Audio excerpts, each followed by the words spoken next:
जैसी करनी वैसी भरनी। बहुत पुरानी बात है। एक जंगल में दो पक्के दोस्त रहते थे। एक था गीदड़ और दूसरा था ऊंट। गीदड़ काफी चालाक था और ऊंट सीधा सा। ये दोनों दोस्त घंटों नदी के पास बैठकर अपना सुख दुख बांटते थे। दिन गुजरते गए और उनकी दोस्ती गहरी होती गई। एक दिन गीदड़ का दोस्त मगरमच्छ गीदड़ के पास आया और बोला, हे गीदड़ दोस्त, मैं जिस नदी में रहता हूं उसके पास एक बड़ा सा खेत है जिसमें बड़े बड़े और स्वादिष्ट तरबूज लगते हैं। मैं रोज वे तरबूज खाता हूं। वे तुम्हें भी बहुत ही स्वादिष्ट लगेंगे, तो दोस्त कभी आना उस खेत में तरबूज खाने के लिए। अपने दोस्त मगरमच्छ की यह बात सुनते ही गीदड़ का मन ललचा गया। लेकिन वो खेत नदी पार था। अब नदी को पार करके खेत तक पहुंचना उसके लिए मुश्किल था। इसलिए वो नदी पार करने की तरकीब सोचने लगा। सोचते सोचते वो ऊंट के पास चला गया।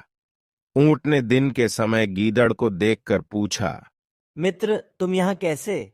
हम तो शाम को नदी किनारे मिलने वाले थे। तब गीदड़ ने बड़ी चालाकी से कहा, देखो मित्र, नदी के किनारे पास के खेत में बड़े बड़े और पके हुए तरबूज हैं। मैंने सुना है तरबूज बहुत मीठे होते हैं। तुम उन्हें खाकर खुश हो जाओगे, इसलिए तुम्हें बताने चला आया। क्या तुम मेरे साथ वहां तरबूज खाने चलोगे? ऊंट को भी तरबूज काफी पसंद थे, इसलिए वह भी उस खेत में जाने के लिए मान गया और बोला, वाह, मैं भी उस गांव में जाना चाहता हूँ। मैंने भी बहुत समय से तरबूज नहीं खाए हैं। ऊंट जल्दी जल्दी नदी पार करके खेत जाने की तैयारी करने लगा। तभी गीदड़ ने कहा, दोस्त, तरबूज तो मुझे भी अच्छे लगते हैं, लेकिन मुझे तैरना नहीं आता है, इसलिए मैं नदी पार नहीं कर सकता। क्या तुम मुझे अपने ऊपर बिठाकर कर नदी पार करा सकते हो? नहीं तो मैं बिना तरबूज खाए ही रह जाऊंगा मेरे दोस्त। तभी ऊंट ने कहा, तुम चिंता मत करो मेरे दोस्त, तुम बिना तरबूज खाई नहीं रहोगे। मैं तुम्हें अपनी पीठ पर बैठाकर नदी पार करवाऊंगा। फिर साथ में मिलकर तरबूज खाएंगे। बड़ा मजा आएगा। ऊंट ने जैसा कहा था वैसा ही किया।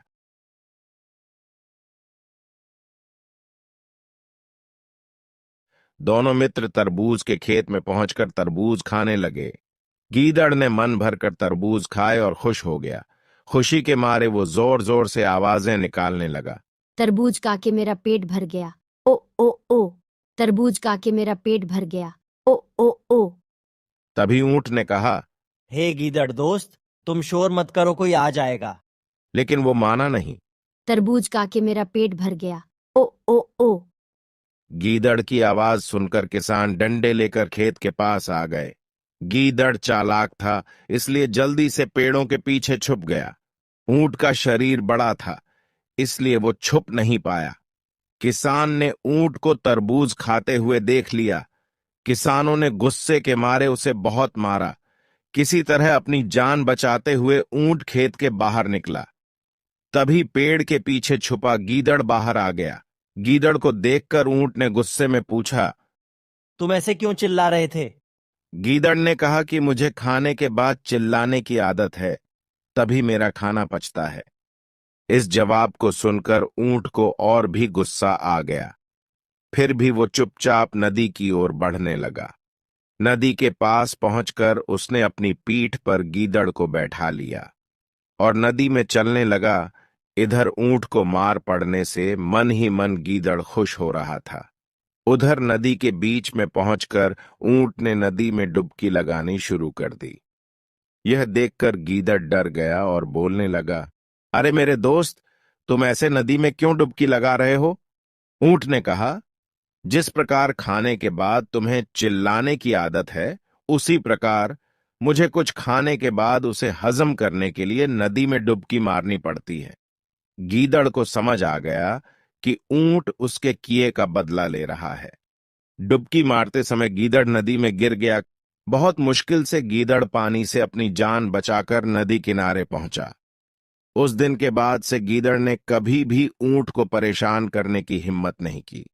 कहानी से सीख, ऊंट और गीदड़ की कहानी से यह सीख मिलती है कि चालाकी नहीं करनी चाहिए। अपनी करनी खुद पर भारी पड़ जाती है।